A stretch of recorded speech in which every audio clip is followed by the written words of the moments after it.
RPSC के solutions हम फिर से लेकर आ चुके हैं क्लास 15 के रूप में। आज तक हमने 14 क्लास तक डिस्कस कर लिया है। दोस्तों, अगर आपने नहीं देखी है तो ज़रूर देख लें। और आप वीडियो को देख तो रहे हैं पर लाइक नहीं कर रहे। अगर आपको अच्छा लग रहा है तो प्लीज़ लाइक ज़रूर करें और अपने दोस्तों के साथ शेयर भी करें।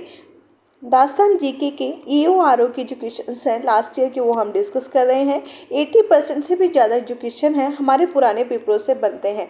तो ये जो नया पेपर आने वाला है उसके लिए हम चैलेंज ले रहे हैं 45 दिन का। इसमें 2500 प्लस क्वेश्चंस को डिस्कस करें।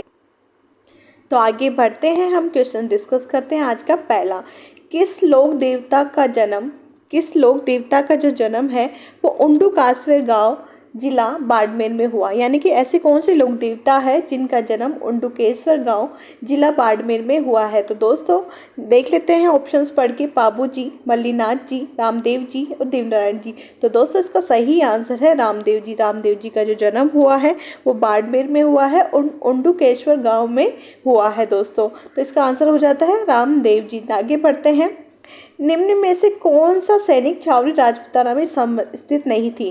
दोस्तों ऐसी कौन सी सैनिक छावनी थी जो राजपूताना में स्थित नहीं थी। यानी कि राजपूताना में कौन सी जो छावनी थी वो स्थित नहीं थी। नसीराबाद, देवली, टोक या एरिनपुरा। तो दोस्तों इसका सही आंसर है टोक। यानी कि जो टोक थी वो कहाँ नहीं थी, राजपूताना में शामिल नहीं थी। ठीक है दोस्तों, नेक्स्ट पढ़ते हैं। एक चेरी जो एक दिन हमारे मुंह में गिरेगी। दोस्तों एक चेरी जो एक दिन हमारे मुंह में गिरेगी 1851 ईस्वी में अवध के लिए यह किसने कहा था। दोस्तों यह बात किसने कही थी कि एक चेरी जो एक दिन हमारे मुंह में गिरेगी 1851 ईस्वी में अवध के लिए बात कही गई थी। और ये किसने कही थी, लॉर्ड मेयो ने, लॉर्ड एल्गिन ने, लॉर्ड डलहौजी ने या लॉर्ड वेलेस्ली ने। तो दोस्तों सही आंसर है लॉर्ड डलहौजी ने ये बात कही थी। यानी ये कथन किसका है, लॉर्ड डलहौजी का है। बारडोली सत्याग्रह का नेता कौन था। दोस्तों क्वेश्चन पूछा जा रहा है कि जो बारडोली सत्याग्रह है उसके नेता कौन थे। यानी कि नेता के बारे में पूछा गया है बारडोली सत्याग्रह के। तो कि मौलाना आजाद, मोहनदास गांधी, वल्लभ भाई पटेल या सी राजगोपालाचारी। तो दोस्तों इसका सही आंसर क्या है, इसका सही आंसर है वल्लभ भाई पटेल। यानी कि बारडोली सत्याग्रह के नेता कौन थे, वल्लभ भाई पटेल। नेक्स्ट देखते हैं, 1857 की क्रांति के समय राजपूताना के एजीजी कौन थे। दोस्तों जो 1857 की क्रांति हुई थी उस टाइम पर राजपूताना के एजीजी कौन थे ये देखते हैं। Lord George G Patrick Lawrence, major Burton, colonel Holmes, Sadler या कॉटन। तो दोस्तों जो लॉरेंस थे वो क्या थे, राजपूताना के एजी थे। जॉर्ज पैट्रिक लॉरेंस कौन थे, एजीजी 1857 की क्रांति के समय। नेक्स्ट देखते हैं, 18 मार्च 1948 में किन 4 राज्यों को जोड़कर मत्स्य संघ का निर्माण किया गया था। दोस्तों मार्च 1948 में 4 राज्यों को जोड़कर मत्स्य संघ का निर्माण किया गया था। इसकी एक ट्रिक है, ए बी सी डी, नीम के नीचे। नीचे किसके, नीम के। यानी कि नीम के नीचे ए बी सी डी। तो ए का मतलब है अलवर, बी का मतलब भरतपुर, सी का मतलब करौली और धौलपुर। तो ये ऑप्शंस पे देख लेते हैं किस में है किस में नहीं। जोधपुर, जयपुर, बीकानेर, कोटा ये नहीं है। उदयपुर, बांसवाड़ा, डूंगरपुर, प्रतापगढ़ भी नहीं है। शाहपुरा, किशनगढ़, झालावाड़, करौली भी नहीं है। चौथा आंसर सही है अलवर, भरतपुर, धौलपुर, करौली। कौन सा, अलवर, भरतपुर, धौलपुर, करौली। यानी ABCD नीम के नीचे हमारी ट्रिक है, इसको याद कर ले। नेक्स्ट देखते हैं, कालीबंगा का उत्खनन कार्य कितने स्तरों में किया गया। दोस्तों जो कालीबंगा सभ्यता है उसका उत्खनन कार्य कितने स्तरों में किया गया है। दोस्तों क्या 1 में किया गया है, क्या 3 में, क्या 5 में या 8 में। तो दोस्तों इसका सही आंसर है 5 स्तरों में किया गया है। कितने स्तरों में किया गया है, कालीबंगा का जो उत्खनन कार्य कितने स्तरों में किया गया है, 5 स्तरों में किया गया है। नेक्स्ट देखते हैं, सरदार पटेल को किस देशी राज्य के विरुद्ध पुलिस कार्रवाई करनी पड़ी। दोस्तों जो सरदार पटेल थे उनको किस देशी राज्य के विरुद्ध पुलिस कार्यवाही करनी पड़ी। दोस्तों तो ये कौन सा है, भोपाल था, जम्मू कश्मीर था, जूनागढ़ था या फिर हैदराबाद था। तो दोस्तों ये था हैदराबाद। यानी कि सरदार वल्लभ भाई पटेल को हैदराबाद के खिलाफ यानी कि हैदराबाद के विरुद्ध पुलिस कार्रवाई करनी पड़ी थी। तेजाजी की पत्नी का नाम क्या था। दोस्तों तेजाजी का पत्नी का नाम क्या है, पेमल दे है। क्या नाम है? तेजा जी की पत्नी का नाम है पेमल दे। दोस्तों इसकी ट्रिक है जो हमने हमारे यूट्यूब चैनल पर डाली हुई है, आप जाकर देख लीजिएगा। नेक्स्ट है, मेवाड़ क्षेत्र का कौन सा नृत्य है जो सावन भादो मास में 44 दिन तक किया जाता है? दोस्तों मेवाड़ क्षेत्र में ऐसा कोई नृत्य है जो सावन भादो मास में 40 दिन तक किया जाता है, वो कौन सा नृत्य है? क्या तेरह ताली है, क्या बम है, क्या गीदड़ है, क्या गौरी है? तो दोस्तों ये सावन भादो मास में जो 40 दिन तक किया जाता है वो नृत्य है गौरी नृत्य, यानी कि गौरी नृत्य पूरे 40 दिन किया जाता है सावन भादो मास में और मेवाड़ क्षेत्र में। नेक्स्ट पढ़ते हैं, किस सभ्यता स्थल में उत्खनन से चांदी की 8 पंचमार्क मुद्राएं मिली है? दोस्तों जो चांदी की मुद्राएं या फिर मुद्राएं सबसे ज़्यादा कहाँ मिली है? बेराट सभ्यता से। तो दोस्तों ये बालाथल नहीं है, गणेश्वर नहीं है, गलून नहीं है, सबसे ज़्यादा आंसर क्या आ जाता है? बेराट। बेराट से चांदी मतलब बेराट सभ्यता स्थल से उत्खनन से चांदी की 8 पंचमार्क मुद्राएं मिली है। नेक्स्ट देखते हैं, श्रीनिवास शास्त्री, जी.के. देवधर, एन.एम. जोशी और हृदयनाथ कंजरू किस संस्था से संबंधित थे? क्वेश्चन है, श्रीनिवास शास्त्री, जी.के. देवधर, एम.एन. जोशी और हृदयनाथ कंजरू किस संस्था से संबंधित है? दोस्तों ये है भारत सेवा समाज से। किससे संबंधित है? भारत सेवा समाज से संबंधित थे। नेक्स्ट पढ़ते हैं, राजस्थान राणा सांगा की मृत्यु के बाद कौन मेवाड़ का शासक बना? दोस्तों राणा सांगा की मृत्यु के बाद कौन मेवाड़ का शासक बना? क्या राणा रतन सिंह, क्या राणा विक्रमादित्य, राणा राज सिंह या फिर राणा उदय सिंह? तो दोस्तों इसका सही आंसर है राणा रतन सिंह। राणा सांगा की मृत्यु के बाद मेवाड़ के शासक बने। फिर नेक्स्ट देखते हैं, भारतीय सेना में हाल ही में किस देश की सेना के साथ राजस्थान में अपना संयुक्त सैन्य अभ्यास अल नजर आयोजित किया है? दोस्तों ये करंट का क्वेश्चन है कि जो भारत की सेना ने हाल ही में किस देश के साथ राजस्थान में संयुक्त सैन्य अभ्यास अल नजर आयोजित किया गया है? दोस्तों अल नजर से समझ में आ रहा है कि ये एक मुस्लिम राष्ट्र होगा, पर ये सारे ऑप्शन में सारे ही मुस्लिम राष्ट्र है, तो हमें ऑप्शन तुक्का तो लगा नहीं सकते हैं, तो हमें ये पूरा पूरा पता होना चाहिए। तो इसमें सही है ओमान। ओमान के साथ भारत ने संयुक्त सैन्य अभ्यास किया है। कौन सा? अल नहजे किया है भारत ने। ठीक है, नेक्स्ट देखते हैं, विभिन्न लोकसभाओं में पद ग्रहण करने वाले वक्ताओं के नाम अनुक्रम को ठीक करें। दोस्तों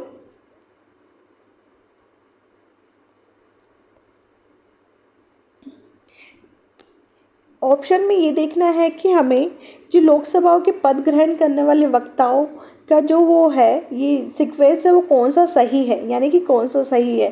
तो दोस्तों सरदार हुकुम सिंह, बलीराम भगत और हेगड़े, ये वाला सरदार हुकुम सिंह, बलीराम भगत, के.एस. हेगड़े और रवि रे, ये वाला ऑप्शन बिल्कुल सही है। सरदार हुकुम सिंह, फिर बलीराम भगत, फिर के.एस. हेगड़े और रवि रे, ये रहे हैं। नेक्स्ट देखते हैं, मोट गवार बाजरा निम्न किस प्रकार की फसलें हैं? दोस्तों जो मोट गवार और बाजरा है ये किस प्रकार की फसलें हैं? क्या रबी, क्या खरीफ, जायद या फिर नगद? दोस्तों ये जो जिस प्रकार की फसलें हैं वो है खरीफ प्रकार की फसलें हैं, यानी कि मोट गवार बाजरा खरीफ प्रकार की फसलें हैं। नेक्स्ट देखते हैं, राज्य के तपेदिक यानी कि टीबी रोगियों को वित्तीय, पोषण और शैक्षिक सहायता प्रदान करने के लिए राजस्थान सरकार ने निम्नलिखित में से कौन सी योजना शुरू की है? दोस्तों किसकी बात हो रही है? राज्य में तपेदिक यानी कि टीबी की रोगियों को वित्तीय, पोषण और शैक्षणिक सहायता प्रदान करने के लिए राजस्थान सरकार ने निम्नलिखित में कौन सी योजना शुरू करी है? इसमें योजना का नाम पूछा गया है। दोस्तों कौन सी है?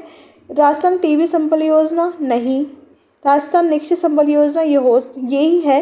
टीबी भगाओ राजस्थान बचाओ ये भी नहीं, राजस्थान टीबी निदान योजना भी नहीं। क्या सही है?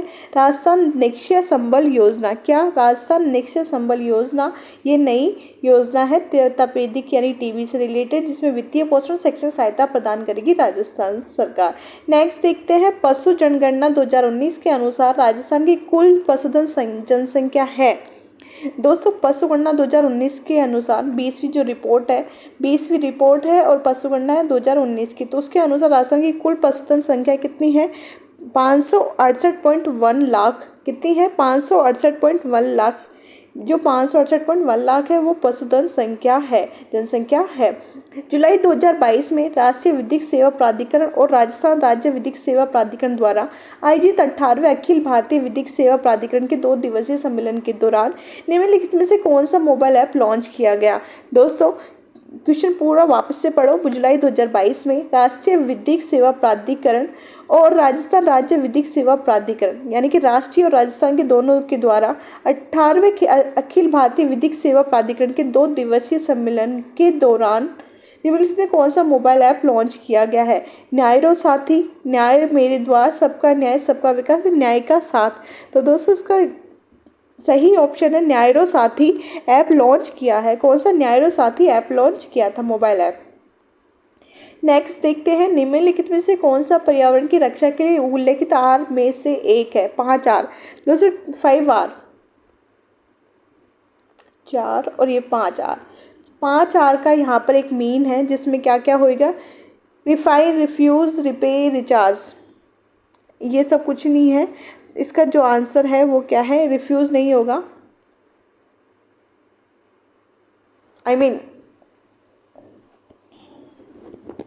पर्यावरण की रक्षा के लिए जो 5 आर है उसमें से आंसर क्या हो जाता है? रिफ्यूज़ हो जाता है। कौन सा आंसर? रिफ्यूज़। रिफ्यूज़ में से 5 आर में से एक रिफ्यूज़ जो है पर्यावरण की रक्षा के लिए उल्लेखित शब्द है। नेक्स्ट देखते हैं सूची 1 का मिलान सूची 2 से कीजिए और सूची की दी गई कूट में सही उत्तर का चयन कीजिए। दोस्तों कूट में सही उत्तर का चयन करना है। वित्त आयोग की जो स्थापना हुई थी वो कब हुई थी? 1951 में। यानी कि पहले में 4 देखना है हमें। तो पहले में 4 यानी कि पहला ऑप्शन कट जाता है, दूसरा कट जाता है। 3 और 4 में से हो सकते हैं। फिर देखते हैं दूसरा कि जो विधिक आयोग है इसकी स्थापना कब हुई है? विधिक आयोग की स्थापना हुई है 1955 में। 1955 वाला ऑप्शन देखने के लिए बी में 3rd। तो दोस्तों ये चौथा ऑप्शन सही हो जाता है, बी में 3rd। फिर देखते हैं सतर्कता आयोग की स्थापना कब हुई है? सतर्कता आयोग की स्थापना हुई है 1964 में और योजना आयोग की स्थापना हुई है 1950 में। इस तरीके से हमारी पहले में चौथा यानी कि वित्त आयोग की स्थापना 1951 में, विद्या आयोग की स्थापना 1955 में, सतर्कता आयोग की 1964 में और योजना आयोग की 1950 में। ये हमारा ऑप्शन सही हो जाता है। नेक्स्ट देखते हैं राजस्थान देश में कच्चे तेल का दूसरा सबसे बड़ा उत्पादक है। देश में राज्य का कुल कच्चे तेल का उत्पादन कितना है? दोस्तों राजस्थान क्या है? देश में कच्चे तेल का दूसरा सबसे बड़ा उत्पादक है। देश में राज्य का कुल कच्चे तेल का उत्पादन परसेंट कितना है? राजस्थान का 220% से भी अधिक हम कच्चा तेल उत्पादित मतलब देश में हम 20% से भी अधिक उत्पादन देते हैं। यानी कि हमारा जो परसेंटेज है देश के कुल उत्पादन में वो कितना है? 20% से भी अधिक। नेक्स्ट देखते हैं इन्वेस्ट राजस्थान 2022 सम्मेलन का आयोजन कहाँ किया गया है? दोस्तों इन्वेस्ट राजस्थान 2022 का सम्मेलन का आयोजन किया गया है जयपुर में। नेक्स्ट पढ़ते हैं किस संविधान संशोधन ने यह निश्चित किया है कि प्रधानमंत्री को मिलाकर मंत्रियों की कुल संख्या लोकसभा सदस्यों की कुल संख्या का 15% से अधिक नहीं होनी चाहिए। यानी कि दोस्तों ये है कि 15% मंत्रिमंडल होनी चाहिए किसकी? कुल लोकसभा सदस्यों की संख्या की, है ना। तो ये इससे ज़्यादा नहीं होनी चाहिए। तो ये कौन सा संविधान संशोधन था दोस्तों? ये था 91वां संविधान संशोधन। यानी कि 91वें संविधान संशोधन के अकॉर्डिंग किसी भी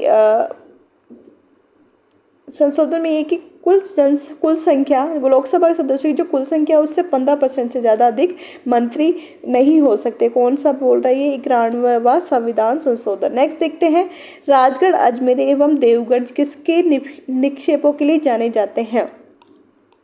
यानी कि राजगढ़, अजमेर और देवगढ़, उदयपुर से कौन सा ये खनिज निष्कासित किया जाता है या फिर कौन सा? तो दोस्तों राजगढ़ अजमेर यानी कि जो पन्ना के लिए काफ़ी फेमस है। यानी कि पन्ना जो है देवगढ़, उदयपुर और राजगढ़ अजमेर से निकाला जाता है।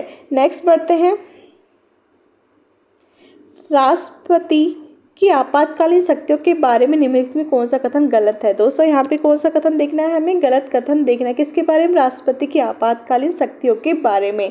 फर्स्ट, राष्ट्रपति द्वारा वित्तीय आपातकाल तब घोषित किया जा सकता है जब भारत या उसके क्षेत्र में किसी भाग की वित्तीय स्थिरता या साख खतरे में हो।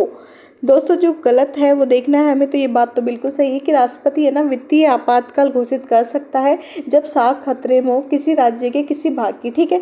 नेक्स्ट देखते हैं, दूसरी देखते हैं वित्तीय आपातकाल के दोनों राज्य के मामलों में जुड़े सेवारत लोगों के वेतन और भत्तों में कटौती की जा सकती है। बिल्कुल सही बात है कि जो वित्तीय आपातकाल अगर हमने लगा दिया है तो जो जुड़े सेवारत लोगों के वेतन और भत्तों में कटौती कर सकते हैं, ये बात भी सही है। नेक्स्ट देखना है कि वित्तीय आपातकाल के दौरान राज्य विधायिका द्वारा पारित विधेयकों को राष्ट्रपति के विचार के लिए आरक्षित किया जा सकता है, ये बात भी सही है कि जो वित्तीय आपातकाल लगा दिया तो राज्य की जो विधायिका विधेयक पारित करेगी उसको राष्ट्रपति के विचार के लिए आरक्षित किया जा सकता है। नेक्स्ट देखते हैं, वित्तीय आपातकाल की घोषणा सामान्यतः 2 माह की अवधि के लिए प्रभावी रहती है। गलत बात दोस्तों, जब तक का वित्तीय आपातकाल लगाता है राष्ट्रपति तब तक का होता है, तो ये ऑप्शन गलत है। तो हमारा ऑप्शन सही कौन सा हो जाता है, क्योंकि गलत पूछा है तो ऑप्शन 4 इसका आंसर हो जाता है।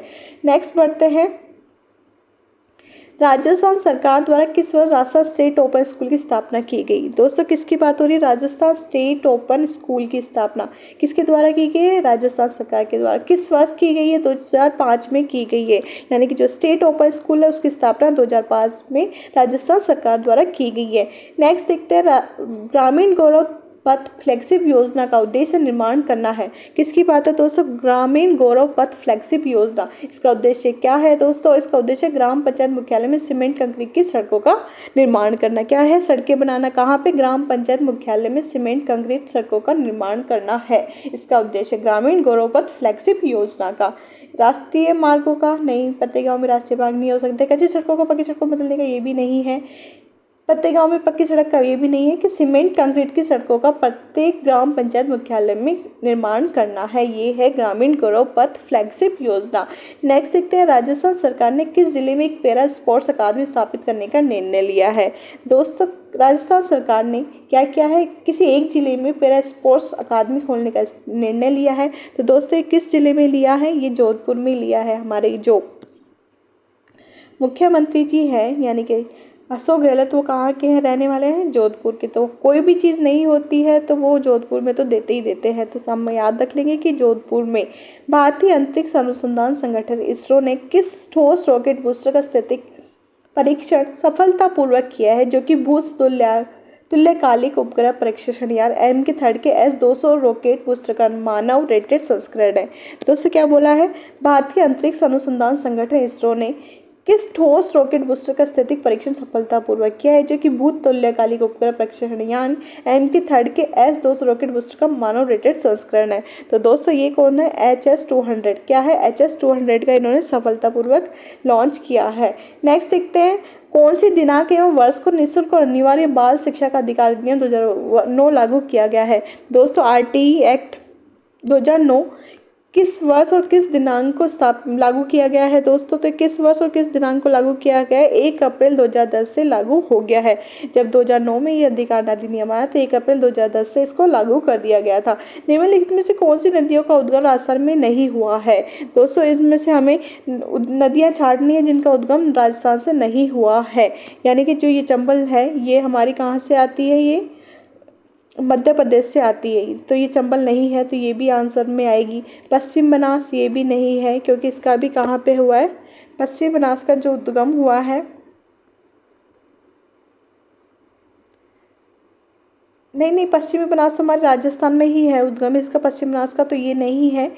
माही का कहाँ हुआ है, ये माही का हुआ है मध्य प्रदेश में, तो एक ये भी है, ये भी होगी। साबरमती का भी राजस्थान में ही उद्गम है, तो ये भी होगी। तो A और D वाले ऑप्शन काट देते हैं, D इसमें है तो ये भी काट देते हैं, ये भी काट देते हैं, और B जिसमें है वो भी कट जाएगा। तो हमारा ऑप्शन कौन सा बचा, 3 नंबर का, यानी कि 3 नंबर का हमारा ऑप्शन सही है।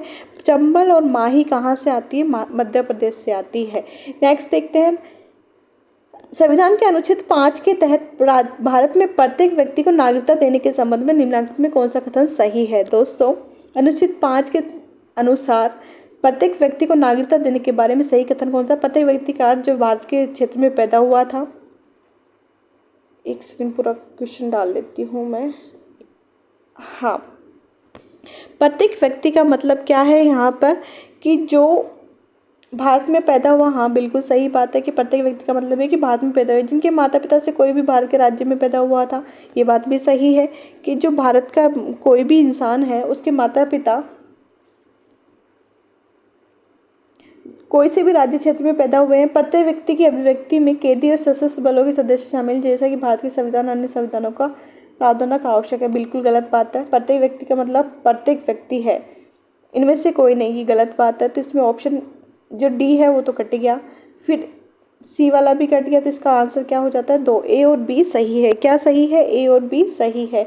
नेक्स्ट देखते हैं, निम्नलिखित कथनों पर विचार कीजिए। भारत में बीजिंग में आयोजित शीतकालीन ओलंपिक 2022 का राजनयिक बहिष्कार किया गया था।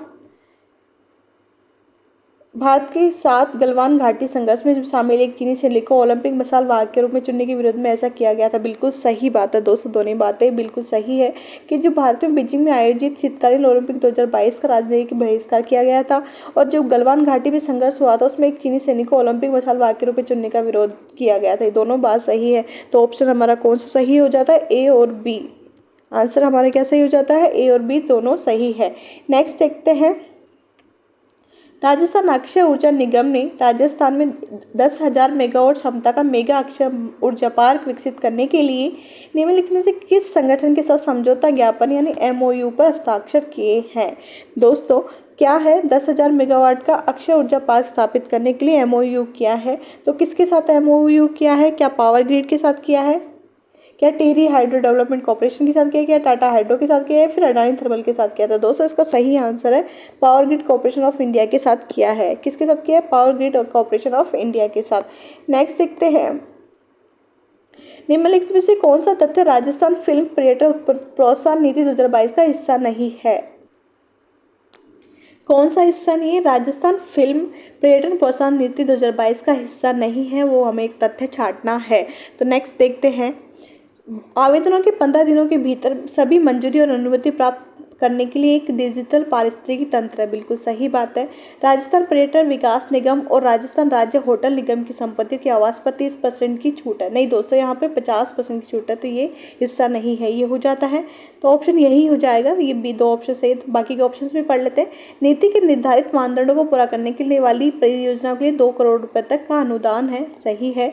फिल्म और टेलीविजन संस्था की एक शाखा राजस्थान में खोलने के लिए राज्य सरकार भारत सरकार के साथ समन्वय स्थापित करेगी। बिल्कुल सही बात है। कौन सी पर्यटन नीति? दोस्तों ये पर्यटन नीति की बात होती है फिल्मों की। राजस्थान फिल्म पर्यटन नीति 2022 के तहत 15 दिनों में उनको मंजूरी मिल जाएगी, 50% उन्हें छूट मिलेगी, 2 करोड़ रुपए तक का अनुदान मिलेगा और राजस्थान के साथ समन्वय स्थापित करेगी। कौन? राजस्थान सरकार और भारत सरकार खोलने के लिए एक दूसरे के साथ समन्वय स्थापित करेगी। देखते हैं कौन से टाइगर रिजर्व है राजस्थान में। दोस्तों यहाँ पे पूछा गया है कि कौन से राजस्थान में जो टाइगर रिजर्व है, तो देखते हैं सरिस्का, एक सेकेंड, सरिस्का भी है, रामगढ़ विजदारी भी है, रणथंभौर भी और मुकुंदरा भी है। दोस्तों हमारे पास 4 टाइगर रिजर्व परियोजना है, सरिस्का, रामगढ़ विजदारी, रणथंभौर और मुकुंदरा। तो पहला ऑप्शन ही सही हो जाता है, चारों के चारों, यानी कि हमारे पास सरिस्का, रामगढ़ विजदारी, रणथंभौर और मुकुंदरा चारों टाइगर रिजर्व है। नेक्स्ट देखते हैं, राजस्थान सरकार ने शहरी क्षेत्रों में रहने वाले जरूरतमंद लोगों को प्रतिवर्ष 100 दिन का रोजगार प्रदान करने के लिए कौन सी योजना आरंभ की है? दोस्तों 100 दिन को क्या कर दिया गया है? अब 125 दिन कर दिया गया है। तो देखते हैं ये कौन सी है। तो दोस्तों ये इंदिरा गांधी शहरी रोजगार योजना है। सीधी सीधी बात है कि जो इंदिरा गांधी शहरी रोजगार योजना है वो 100 दिन के स्थान पर 125 दिन अब कर दी गई है, पहले तो 100 दिन थी। तो दोस्तों ये योजना है शहरी इंदिरा गांधी शहरी रोजगार योजना। ठीक है। नेक्स्ट थिंग, घोड़े की नाल की आकृति वाली रामगढ़ पहाड़ी राजस्थान में कहाँ स्थित है? दोस्तों घोड़े की नाल की आकृति वाली रामगढ़ पहाड़ी राजस्थान में कहाँ स्थित है? दोस्तों शाहबाद उच्च भूमि में। कहाँ स्थित है? शाहबाद उच्च भूमि, घोड़े की नाल वाली रामगढ़ पहाड़ी स्थित है। नेक्स्ट क्वेश्चन देखते हैं, किस राज्य में स्त्री निधि क्रेडिट कोऑपरेटिव फेडरेशन के साथ एक समझौता एमओयू राजस्थान सहकारी महिला किया जा रहा है? दोस्तों ये तेलंगाना इसका आंसर है। ये क्वेश्चन बार बार रिपीट हुआ है 2-3 एग्जाम में कंटिन्यूस, क्योंकि इसमें कौन सी निधि की बात हुई है? पहला महिला संचालित वित्तीय संस्थान राजस्थान में सहकारी क्षेत्र में एमओयू किसके साथ किया है? राज्य के स्त्री निधि क्रेडिट कोऑपरेटिव फेडरेशन के साथ एक समझौता ज्ञापन एमओयू के बाद स्थापित किया जा रहा है। तो किसकी सहायता से किया जा रहा है दोस्तों? तेलंगाना की सहायता से। नेक्स्ट देखते हैं, 2011 की जनगणना के अनुसार सर्वाधिक साक्षर जनसंख्या निम्नलिखित किन जिलों में पाई जाती है? दोस्तों सबसे ज़्यादा साक्षर जो जनसंख्या है किन जिलों में पाई जाती है? दोस्तों ये है जयपुर, झुंझुनू, कोटा। जो साक्षर जिला है वो सबसे ज़्यादा कोटा, झुंझुनू और जयपुर में पाई जाती है। ये झुंझुनू, ये पढ़े लिखे ज़िले कहे जाते हैं राजस्थान के। तो इसी के साथ हमारा वीडियो समाप्त होता है। प्लीज़ लाइक करें, शेयर करें और चैनल को सब्सक्राइब करना ना भूलें।